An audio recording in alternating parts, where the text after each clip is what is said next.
Everyone in the waiting room laughed at her shoes.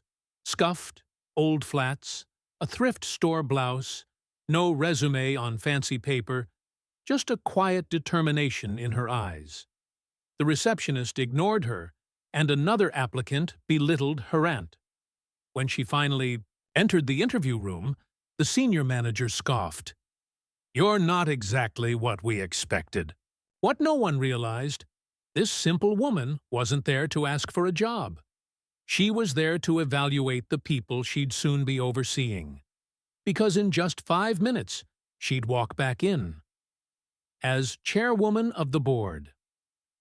Mariah Carter had consistently been underestimated. She was born and raised in a low-income neighborhood and didn't come from privilege. Her clothes weren't designer, and her vocabulary wasn't filled with corporate jargon. But her intelligence? It was unmatched. A self-made tech entrepreneur, she had built and sold 3 startups before age 35. After years behind the scenes, Mariah was finally ready to take on a more public role. She was recently appointed chairwoman of the board at a rapidly expanding global tech company struggling with diversity and inclusion issues at the leadership level. Wanting to truly understand the company culture before stepping in, she made a bold decision. She would attend a scheduled hiring day undercover as a candidate. On the interview day, she arrived at the downtown headquarters wearing plain clothes, nothing suggesting wealth or power. The receptionist barely looked at her. The front desk assistant whispered to her colleague with a smirk, "She's not going to last past the first round." Inside the waiting room, Mariah was surrounded by confident, suit-clad applicants. One young man scoffed, "You lost, ma'am? This is a tech firm, not a soup kitchen." Wait a second.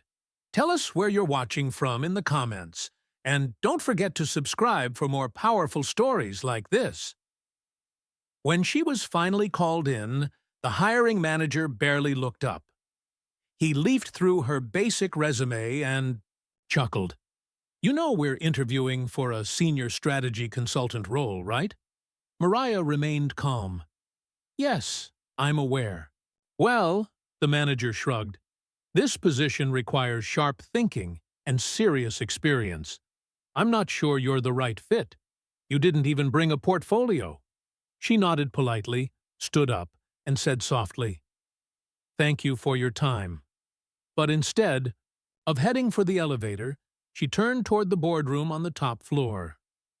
15 minutes later, the executive team was called to an emergency meeting in the boardroom. The CEO entered first, looking confused. Behind him, the senior manager from the interview walked in, laughing with the head of HR.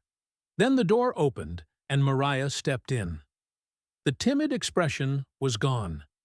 She stood tall, confident, and assertive. The CEO's eyes widened. "Mariah Carter?" "Yes," she replied. "Chairwoman of the board, as of this morning." Silence. Then she turned her gaze toward the hiring manager and said, "I was here to observe how this company treats people. And I've seen enough." The CEO stood up immediately and extended his hand. "It's an honor to have you here," he said, gesturing toward the headrest. "Please, Chairwoman, this is your meeting." Mariah nodded graciously and took her place at the head of the table. Then she looked around at the team. "Today was a test, and many of you failed," she said. "If this is how we treat potential talent who don't fit a certain mold, it's no wonder we're losing good people. That ends now." The hiring manager, pale and speechless, lowered his eyes. Within the week, he was replaced. Word of the incident spread quickly, both inside and outside the company. News outlets picked up the story. Woman humiliated at interview turns out to be chairwoman.